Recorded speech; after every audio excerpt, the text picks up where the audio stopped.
everyone. Welcome to the Made It in Music podcast. Today we're talking with Sam Tinnesz about his journey in the music industry and major success in sync licensing. He's a gold-selling artist with hundreds of millions of streams on Spotify and multiple film and TV placements with songs such as Play with Fire and Legends Are Made. This was recorded at our 2022 Music Makers Bootcamp here in Nashville, Tennessee. This is an immersive experience where you get to learn directly from music industry professionals and connect with other high-level music makers. If you want more information about our upcoming Music Makers Bootcamp, head to musicmakersbootcamp.com. For now, let's dive into the episode. Well, and it's such a different side of the industry, and I do want to leave some time for questions because I know you've got a black belt in the sync world right here. So I'm going to leave some time for some questions because I could just keep grilling you with questions. But I want to dive a little bit into this, that what's been encouraging and inspiring to see in your story is that you've built an artist thing in a way where you didn't have to go hop in a touring van and grind it out and lose money playing shows to 100 people in a club. And you've been able to largely do it from home, right? Like that's kind of the amazing thing with the sync side of things. Yeah, it's kind of wild. I mean, I have 3 kids at home. I have an 8-year-old girl, beautiful family, 5-year-old little girl, and then a 2-year-old little dude. And it's, when I had our second, I just was like, man, these kids need their dad, and I don't know how else to do this. I want to do music, but most important for me is to be a father and be a good husband. And thanks, y'all. And I really laid the artist thing down at the altar. I was like, here it is. I want to do this, and man, I grew up wanting to do this, and I want to be a singer, but you know what?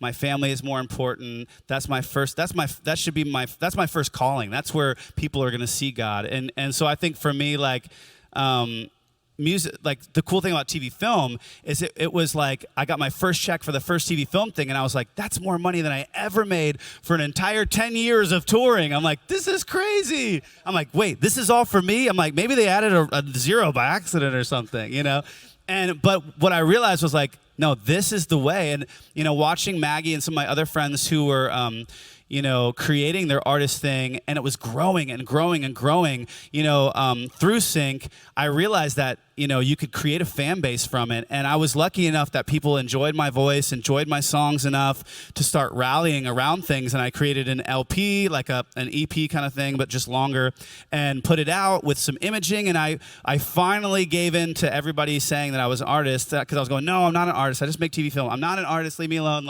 I don't tour. I don't do anything. And I was realizing oh, you don't have to tour to be an artist.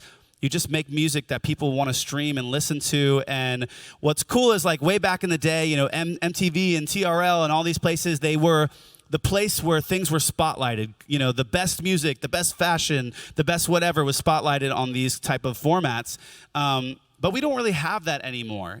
There's not one place where everybody hears a certain grouping of bands or a certain or cops a certain style of clothing. I mean, there are so many obscure artists that have hundreds of millions of streams, and in some ways it's and you don't know who they are. In some ways, if you're fame mongering and you really want fame and you want everybody to know who you are, that's really depressing. But for somebody like me, I don't care. I'm I would rather be the wizard behind the curtain who's pulling all the strings. Everybody loves all the things that we're doing, but they have no idea who I am. I enjoy that because I can go places and have anonymity, but I can also provide for my family and get that whole artist side out. And it's I guess, what sync does is it gives back that spotlight moment for artists where you can have a song and it does really well and it brings so many people in and they're like, hey, I found you on this Samsung commercial. That song's so cool. And then I listen to all the rest of your songs and I love those too. And it gives you, you're not only, it's you're getting paid for marketing. They're paying you to have your song out there and for everybody to hear you. So it's really such a win-win. So that's, and I don't have to tour. I don't have to be away from family. Now, in this season, being many years into sync stuff and having my artistry grow a lot, I am going to do a few more shows, but it's on my terms. I can do however many shows I want to do or not do. It's a beautiful thing to be in control again, whereas my last season of life, I had no control over my touring schedule. We just did as many shows as possible, and I did not see my wife for the first 4 years of our marriage, and I got back, and I'm like, hey, you, I like you. You're pretty cool. Why haven't we been hanging out the last 4 years? She's like, well, you've been on tour losing money. I'm like, great, yeah, good idea. Yeah, and then there was a lot of counseling that came after that, I'm sure. But it results in a very real fan base. I've got Sam Tinnesz's Spotify page. This is just Spotify, not counting his YouTube or Apple Music or anything else. He's got 4 million monthly listeners independently on Spotify. That's amazing. Thanks, y'all. I mean, those are numbers that that's global smashes. Like Play With Fire, his top song, he just celebrated a gold record completely independently. Like that just doesn't happen. And so the last thing I want to ask about, and then I want to leave time for questions in the room, is a lot of people think that getting the record deal is the goal. A lot of people think getting the publishing deal is the goal. Ever since I've known you, even when you had a deal with Warner, you still think like an indie artist, a scrappy indie artist. Can you talk a little bit about just how that's actually been a really good thing for you? Yeah, I mean, there are a lot of people who make a lot of promises, and as you go further and further in this industry, there's a lot of people blowing a lot of smoke. Oh, if you sign with me, we'll do this for you. If and in your head, you're even thinking, oh, if I was only booked by this person, I could open up for this amazing band. If I only was signed to this person, I could do this, that, or the other.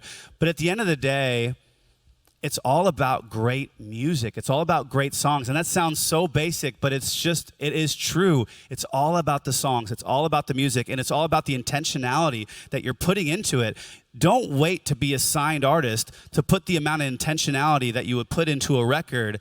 If you put that intentionality in the independent record, think all about the pictures, think all about the messaging of the record, think about how it should flow, think about how you'd want it to feel on stage when you tour, think about how you want it to get it licensed, and think about what shows you want to be in. I think honestly, giving things intentionality, because some people are like, oh man, when I have a record deal, I'm going to do this. And it's honestly, I had a record deal. I've had record deals multiple times, and it's not been great. I mean, you are your biggest advocate. You are your, biggest champion, along with your mom, probably. You and your mom are the biggest champions for you, and your family. I mean, and the thing is, I could walk into Warner when I walked in with them. If I was still shiny-eyed, oh, please make it all happen for me, nothing would have happened. They did a horrible job, to be honest, with my last record, but I was still able to salvage what happened because I still had that drive of you know what?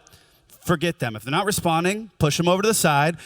I have Emily, I have Dave, I have these people on my team. All right, Emily, what we're going to do is we're going to do this. Okay, you over here, we're going to do this. We're going to do this. And honestly, those songs, one of the songs on that record that came out during the pandemic, during Warner kind of fumbling everything, is still on its way to streaming almost 8 million times. And it's that, I don't say that to brag. I say that to say that you don't need them. You don't need somebody to come alongside and hold your hand. If you truly believe in yourself, you can make it happen. And if you believe in the art that you're making, to try to make the best art possible. And so don't wait for the record deal. The record deal is really the starting line. And honestly, too, I mean, when I was signed to a record deal, I didn't realize how much money they were taking from me. When you sell a song on iTunes, it's $1, I say iTunes because it's easier to say, but you do iTunes and it's $1.29 or whatever. 9.1 of those cents goes to the songwriters. So if there's 3 people, that's split amongst 3 people, and it's 3 cents each. And then the rest of it goes to the master royalty. So if you don't own your master and you're signed to a label, $1.20 or $1.15 or whatever that's left goes to the label. So you're literally losing the lion's share. So it doesn't make sense unless they're really going to do something incredible for you and they promise you more than just, we're going to make you famous, kid. We're going to make you a big name. And honestly, my famous friends would tell you fame is not all it's hacked up to be. It's not everything. What's better than fame is providing for your family. What's better than fame is being able to keep your soul and putting out music that you can stand next to, And so labels have a way of kind of twisting things and making you someone that you're not because they want to try to make you into something they can sell. So I say all that to say, in a passionate way, just to say that I started with $600 with my LP, and I was like, God, can I spend $600 on this? I've got a new little kid. Like, this is so much money. And at the time, it was a lot. But that $600 multiplied into millions of dollars from revenue, gross revenue from that first LP. And if I never took that chance on myself and supported myself to get that first record out, none of this would have happened. So you can, like, that can happen for any of you in this room by just taking the best songs possible, the best pictures, the best marketing plan that you know how to do, pushing it out yourself, trying to get heard, and the rest is up to God, fate, and things like blood, sweat, and tears. So, yeah. Man, that's so good. I think Sam could drop the mic after that. Let's take a few minutes for audience questions. We got the guys, the beautiful friend Andrew right there. Give it up for Andrew, by the way. He's running around today. We got a question over here. Yeah, so take the label artist off of sync. So now you're not the one who can sing your own stuff. I mean, I'm guessing you produce your own stuff too. What would be your steps then in terms of you're a sync writer? Now who do you surround yourself with? Can you turn the mic up a little in here? It's a little hard to hear their questions. You might have to reiterate that one more time. I can do that. Can you guys hear me okay? Sounds kind of like that Charlie Brown thing. There we go. Anything better up there? Not yet? 1 second. One 1 second. Trying. 1, 2, 8. I think they're working on it. Adjusting. 1, 2, check up. How do you make a tissue dance? Put a boogie in it. Put a boogie in it. That's all I got. That's all. Can you hear me up there yet? Not yet. Not quite. There he is. 1, 2, there 1, he 2. is. Okay. There he is. Thank Praise you. the Okay. Lord. So, Sam, what I was asking is, you are a sync artist. What if you took the artist part off? What if you weren't an artist? Who would you surround yourself with? What if you were the sync writer, but your production chops, I don't know if you produce all your own stuff, or your own voice, you are looking for, what are you going to surround yourself with if you're primarily a writer who can do it, but you're just, talent-wise, you can't put yourself out there like that?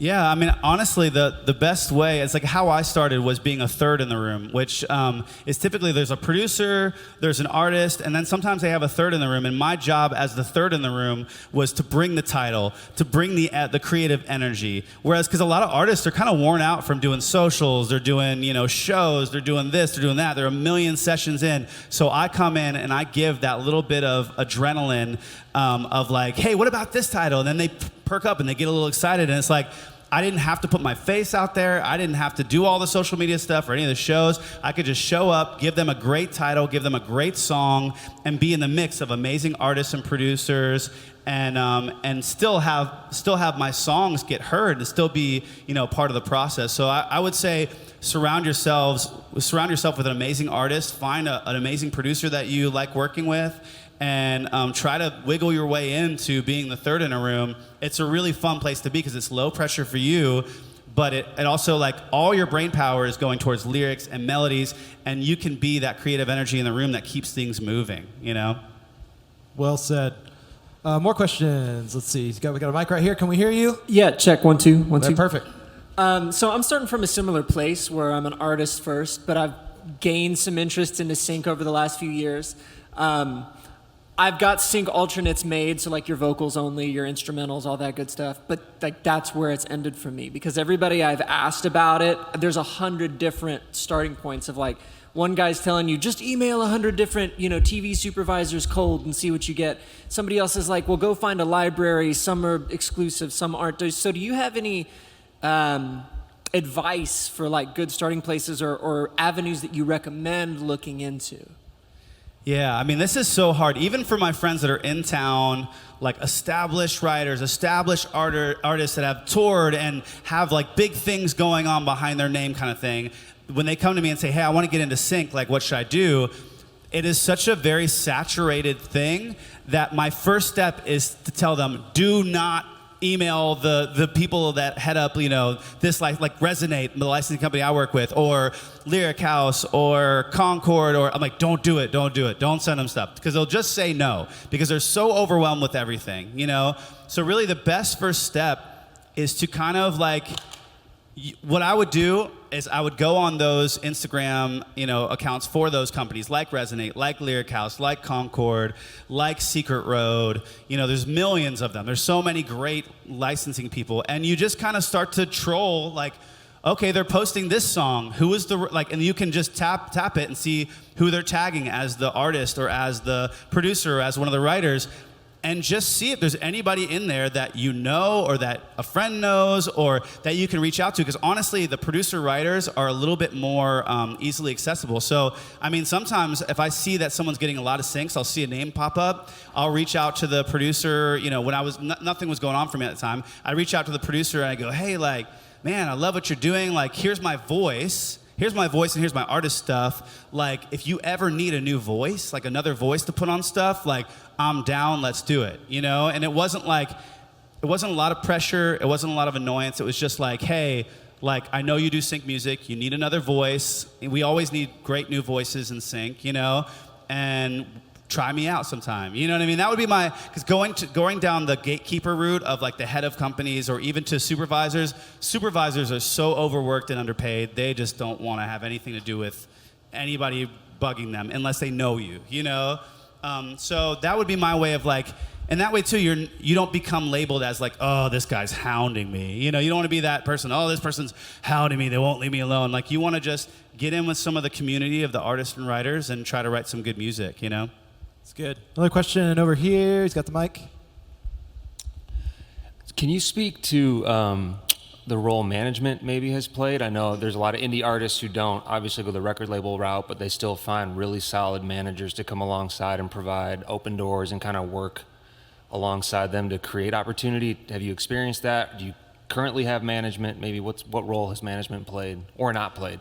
Yeah, no, I mean, I'm stubborn, so I didn't have management for a really long time, and I was doing a lot of stuff myself. I was clearing the syncs, doing the paperwork for the syncs. I was registering stuff on CSAC.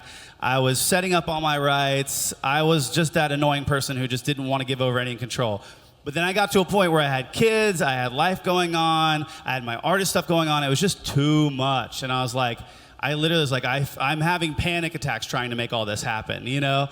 And so I knew a manager that was really close with my longtime collaborators, Matt Braunlowy, and his name is Dave. And so Dave loved my stuff. I brought him in. And what he did for me, what I needed somebody, like I was grabbing all the big checks as we were going along. Okay, yeah, I got paid for this, But there was so many little bits of money on both sides and so many missed opportunities on both sides. And the great thing about a good manager is not necessarily that they're going to shake all the bushes down and get you new work. When you get to the point where you need a manager, you almost don't want more work. You're like, please don't put anything else on my plate. You know, you want them to take things off of your plate. So for me, the manager role has been when you get to a point where you have so much on your plate that you're missing things. He was taking stuff off of my plate, you know, registering songs for me, finding these little bits of money for me. He was handling really sticky, you know, situations with artists or writers, splits, conversations that I don't need to be having, you know, and really even too, like there's sometimes as an artist, as an emotional person, I can be like, this is not going to work out. The deal is, I don't want to do this, like whatever. And they come in and go, well, have you ever thought about what if we did and this and this? And I'm like, okay, yeah, I can feel good about that. Do they feel good about that? Oh, they love that. I'm like, okay, I could do that. You know, and they kind of like take this emotional person and they bring them to Logic Land and then like, hey, here's a situation where you both win, or, you know. And so I think honestly for me, management hasn't been like, oh my gosh, they brought me to the next level of stardom, but it has been like, wow, I can actually function like a person, have a real family life. Meanwhile, I have people working in the background for me and setting up rights and booking things. Like I had to admit sometime in the last few years that I am a human being, and I cannot do everything. Even though we're made in the image of God, we are not God. And so I could do like maybe 10 things at once, but past then it's like, you know, it's too much. So they've really helped me to just have a healthier life. So, you know, but you really don't need management until you need it. And a good manager finds you. Don't go searching out a manager. A good manager always finds you. They always find their way to you. So just keep working until someone approaches you and says, hey, like, I love what you're doing. I'm really passionate about you. How can I help? You know? So well said. All right, keep us on track. We are going to wrap up. But the good news is, if you have more questions, Sam is going to be on our next artist panel as well. So we're not done with you yet. So everybody give a massive, massive thank you to Sam Tinnesz. Thank you. Thanks for listening to part 2 of this episode of the Made It in Music podcast. Head to musicmakersbootcamp.com to learn more about our upcoming Music Makers Bootcamp and check out madeitinmusic.com for more content and episodes from this podcast. See you in the next episode.